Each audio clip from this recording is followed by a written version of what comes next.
2026년 7월 23일 목요일입니다. 오늘은 여호수아서의 해족속의 온 땅, 히타이트 제국의 땅에 대해서 보겠습니다. 먼저 이제 그림을 보면 여호수아 시대의 히타이트, 해족속인데 히타이트 제국과 주변 세계입니다. 여기 보면 이제 빨간 점이 이제 크게 되어 있는 이 하투샤라는 곳이 있습니다. 이것이 해족속의 땅, 히타이트 제국의 거대한 제국의 수도 서울입니다. 이 하투샤라는 곳이 서울인데, 여기 보면 이제 여러 도시가 있죠. 카니시, 타르수스, 알레포, 카르케미시. 이제 카르케미시 이제 길가메스 전투하는 그곳을 가리키는 것 같고요. 잔존 지역으로 이제 미타니 왕국이 있다고 그러는데, 이제 제가 궁금한 것이 이거예요. 여호수아서 보면 이제 가나안 땅에 진격을 하는데 해족속의 땅까지 유브라데에 이르는 곳까지 땅을 이제 차지하라.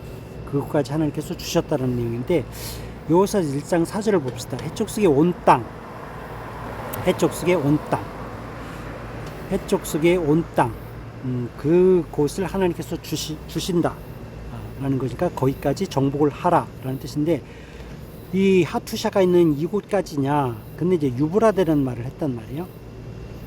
그래서 해족속의 온 땅에 대한 역사적 성경적 배경과 당시 이스라엘 백성이 이 구절을 접했을 때의 의미를 정리한 것인데요. 그 성경 고고학에 보면 고대 아나톨리아, 이제 투르키에, 옛날에 이제 터키라고 했는데 튀르키예라고 요즘 이제 나라 이름을 그렇게 바꿨죠. 그곳이 철기 문명의 선두 주자였다고 합니다.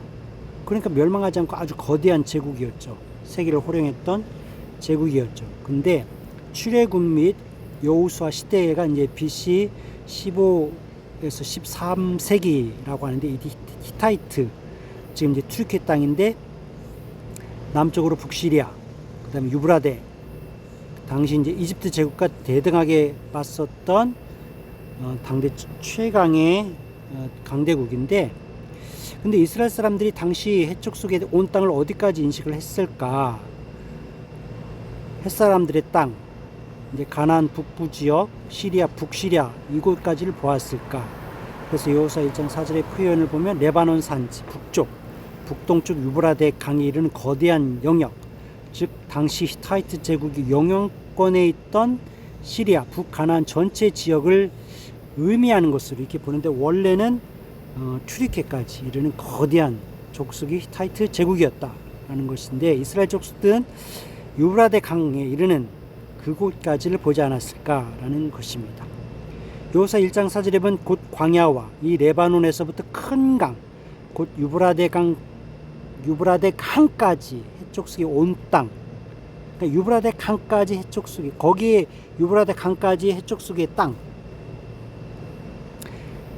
해족속의 온 땅과 또 해지는 쪽 대해까지 너희의 영토가 되리라. 그래서 그 당시에 이스라엘 사람들 가나안 정복을 할 때는 유브라데 강까지, 그러니까 레바논, 북시리아 이곳까지를 일컫는 것으로 보지 않았을까라는 것입니다. 그래서 요약결론으로 여호수아 1장 4절에 해족속의 온 땅은 당시 최고 철기 문명을 자랑하던 히타이트 제국과 그 영향권 아래에 있던 유브라데 강까지의 광대한 영역을 뜻하는 것으로, 그곳까지 하나님께서 강대국의 땅을 약속한 그 약속의 범위로 지정하셨다라는 것을 보겠습니다.